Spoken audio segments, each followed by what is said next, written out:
मेरा नाम इकरा नफीस है और मैं एज ए क्लिनिकल साइकोलॉजिस्ट अपनी प्रैक्टिस कर रही हूँ। आज मैं बात करूँगी OCD, ऑब्सेसिव कंपल्सिव डिसऑर्डर। इसका इलाज किस तरह से मुमकिन है। बीइंग अ क्लिनिकल साइकोलॉजिस्ट, मैं अपने पेशेंट्स के साथ प्रेफर करती हूँ ERP, एक्सपोजर रिस्पॉन्स प्रिवेंशन।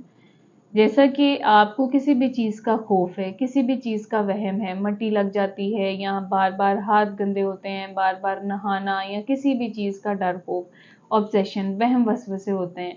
उसके बाद कंपल्शन, आपको कोई भी वहम वसवसा होता है, आप उसको अमल करते हैं। हाथ गंदे हैं, आप हाथ धोने जा रहे हैं, तो हम उस अमल को रोकते हैं।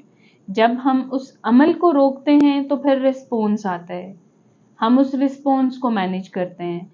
उसको रिस्पॉन्स को मैनेज करने के लिए आपको एंजाइटी होती है, गुस्सा आता है। बहुत से क्लाइंट्स, बहुत से पेशेंट्स को जो है गुस्सा आता है, घबराहट होती है कि ये मेरे हाथ पे या मट्टी है या जो भी चीज़ की हम उसको एक्सपोजर करवा रहे हैं।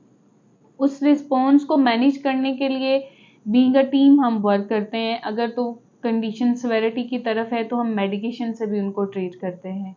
बीइंग अ साइकोलॉजिस्ट, हम उनको CBT से भी हेल्प करते हैं, कोग्निटिव बिहेवियर थेरेपी से भी उनको जो है हम उनकी मदद करते हैं।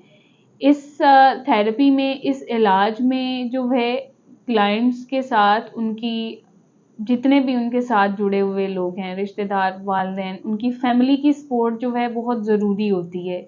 अगर देखा जाए तो आजकल एंजाइटी जो है हमारे स्टूडेंट्स में, स्पेशली अगर फैशन डिज़ाइनिंग या कुछ पॉलर या जो कटिंग का काम कर रहे हैं, उनमें ये जो प्रॉब्लम है बहुत ज़्यादा और कॉमन पाई जा रही है।